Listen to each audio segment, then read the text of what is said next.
اچھا بیٹا، ایسا ہے کہ وہ نا شارٹس میں یہ غزل کے لیے وکیبلری سینڈ کی گئی تھی کہ وکیبلری اس میں ہمارے پاس اشعار ہوتے ہیں، تو ان میں سے نا ایک دو بچوں نے کہا ہے کہ وہ اتنی صاف نہیں تھی، ہمیں نہیں پتہ چلا، تو چلیں ایک دفعہ پھر اب ویڈیو میں آپ کے لیے حاضر ہے۔ جیسے کہ یہاں پہ ہمارے پاس پہلا بند ہے، تو جب بامدر کی یہاں عادت ہے اسے بامدر میں نہ قید کر، وہ تو جنگلوں کا غزال ہے، کبھی اس طرف کبھی اس طرف۔ اس کے بعد سیکنڈ ہے، وہ میرے پاس سے گزر گئے، میرا حال تک نہ پوچھا، میں کیسے مان لوں وہ دور جا کر روئے۔ اچھا یہ نا ذرا غلطی سے لکھا گیا ہے اس طرح، ورنہ پہلا مصرع ہے وہ میرے پاس سے گزر گئے، میرا حال تک نہ پوچھا۔ سیکنڈ مصرع ہے میں کیسے مان لوں وہ دور جا کر روئے، ٹھیک ہے جی۔ اس کے بعد پھر آگے یہ والے شعر دیکھ لیں، وہ دعا پڑھاتے رہے ہم دغا پڑھتے رہے کہ نقطے نے محرم سے مجرم بنا دیا۔ پھر اس کے نیچے ہے، اس کے بعد ہے اس کے بعد ہو گیا جناب، پھر اس کے بعد ہے، اب ٹھیک نظر آ رہا ہے مجھے امید ہے۔ اور یہ لیں،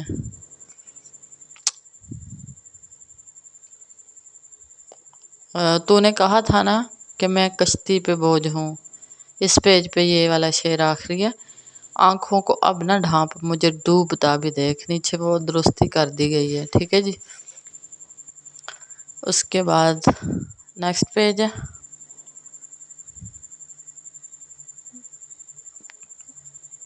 ہاں جی یہ اوکے ہو گیا، چلیں جی۔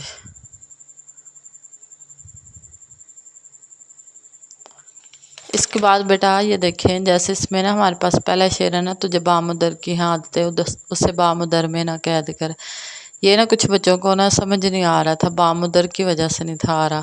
تو بیٹا بامدر کا مطلب، بامدر کا مطلب ہے، ویسے تو اس کا مطلب ہے چار دیواری، ٹھیک ہے، مگر ایک اس کا ہم یہ بھی مطلب نکال سکتے ہیں پابندی۔ جیسے پہلے شعر میں، پہلے مصرعے میں کہا گیا نا، تجھے بامدر کی عادت ہے، یعنی تجھے پابندی کی اور چار دیواری کی عادت ہے، اسے بامدر میں نہ قید کر، یعنی کہ اسے چار دیواری میں اور پابندیوں کا قیدی نہ بنا، وہ تو جنگلوں کا غزال ہے، غزال کہتے ہیں ہرن کو، کبھی اس طرف کبھی اس طرف، ٹھیک ہو گیا۔ اس میں یہی تھا سمجھنے والا۔ اور اس کے بعد یہاں اور تو ایسا کوئی نہیں ہے سمجھنے والا۔ اس کے بعد ہے ہمارے پاس گلی گلی میرے ذرے بکھر گئے ظفر، خبر نہ تھی وہ کس راستے سے گزرے گا۔ اس کے اوپر والا جو شعر ہے نا، اگر وہ پوچھ لے ہم سے تجھے کس بات کا غم ہے، تو دیکھیں کتنے مزے کا شعر ہے، اتنی اس میں گہرائی ہے، اتنی گہرائی ہے کہ کیا کہنے۔ اگر وہ پوچھ لے ہم سے تجھے کس بات کا غم ہے، ٹھیک ہے جی۔ تو اب نیچے دیکھیں اس والے حصے کو، یہ جو پہلے مصرعے میں اختتام پہ سے شروع میں لگایا، تو پھر کس بات کا غم ہے اگر وہ پوچھ لے ہم سے، یقین گہرائی آپ سمجھ رہے ہوں گے۔ تو اس کے اوپر جو ہے پھر کہ یا مجھے وصل عطا کر مالک، یا میرا ہجر مکمل کر دے، تو یہ دیکھیں اگر وصال کی ہم بات کریں تو قرب کو کہتے ہیں، اور ہجر اس کے اپوزٹ ہے، یعنی کہ جدائی۔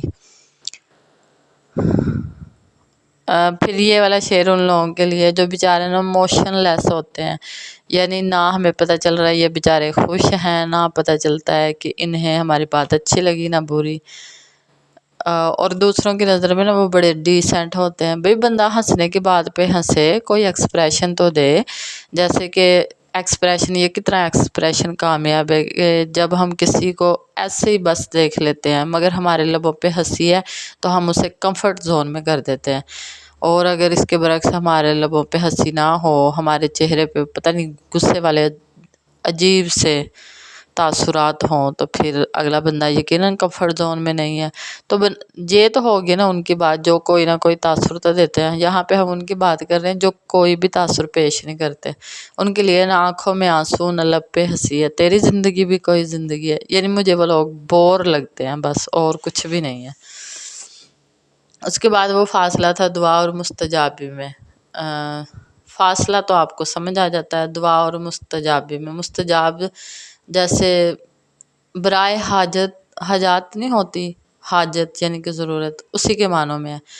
دھوپ مانگ لی جاتی تو ابر آ جاتا، وہ مجھے چھوڑ کر جس آدمی کے پاس گیا، برابری کا بھی ہوتا صبر آ جاتا۔ یہ خاص طور پہ ان لوگوں کے لیے یا ایسی کیفیت کے لیے جب ہم کسی کے ساتھ مخلص ہوتے ہیں لیکن وہ ہماری مخلصی چھوڑ کے نہ کسی اور کے پاس چلا جائے، اور ہمیں پتہ بھی چلے کہ یہ سہیلی یا دوست نہ اس کے لیے مخلص ثابت نہیں ہوگا، تو یہ ان کے لیے کہ کاش برابری کا ہی ہوتا تو صبر آ جاتا۔ اور اس کے بعد یہ کچھ لوگ یہاں پہ ہے نا، نہ جانے کیا کہا اس نے بہت ہی آہستہ، فضا کی ٹھہری ہوئی سانس پھر سے چلنے لگی۔ کچھ لوگوں کا انداز ہوتا ہے بڑا مختلف، یہ اس کے لیے۔ اس کے بعد یہ میرا مسئلہ ہے کہ کیسے کروں قیام، پہلے وہ اپنے دل میں اترنے تو دے مجھے۔ تو اسی سے مجھے وہ شعر بھی یاد آ رہا ہے نا، وہ اشک بن کے میری چشم تر میں رہتا ہے، عجیب شخص ہے پانی کے گھر میں رہتا ہے۔ پھر مزید اشعار میں شعر یاد آ گیا، اتنے پیارے اور حسین ہو جتنا سوچا جا سکتا ہے، سوچنے کی بھی حد ہے آخر کتنا سوچا جا سکتا ہے۔ ٹھیک، اس کے بعد یہ لاسٹ پہ جو بند ہے یہ بھی بڑے مزے کا ہے، بہت ہی مزے کا ہے یہ والا بند بھی ہمارے پاس، کہ آنکھوں سے میرے اس لیے لالی نہیں جاتی۔ یہ لالی سے مراد کوئی رنگ لگانا نہیں ہے، لالی سے مراد ہے کہ آنکھیں سرخ ہو جانا رونے کی وجہ سے، ٹھیک ہے۔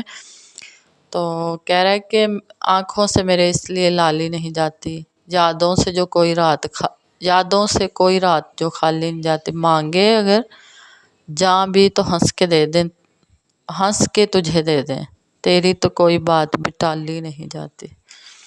ٹھیک ہے جی، امید ہے کہ مطلب یہ سمجھ آ گئے ہوں گے آپ کو کافی حد تک، تو پھر بھی اگر نہیں آئے تو مزید کریں گے۔ بہرحال میں نے ان کی اس وقت رینج بہت کم رکھی ہے کہ آپ اس کو ہی کیچ کر لیں اس وقت، اور مجھے لگا کہ آپ نے سارے بچوں نے اس کو اچھے سے کیچ کر لیا، تو پھر انشاءاللہ ہم لوگ بڑھیں گے، پھر کوئی نیکسٹ بھی لے کے آئیں گے اپنا مزید کوئی ڈیجر پر مبنی اشعار کا منبع۔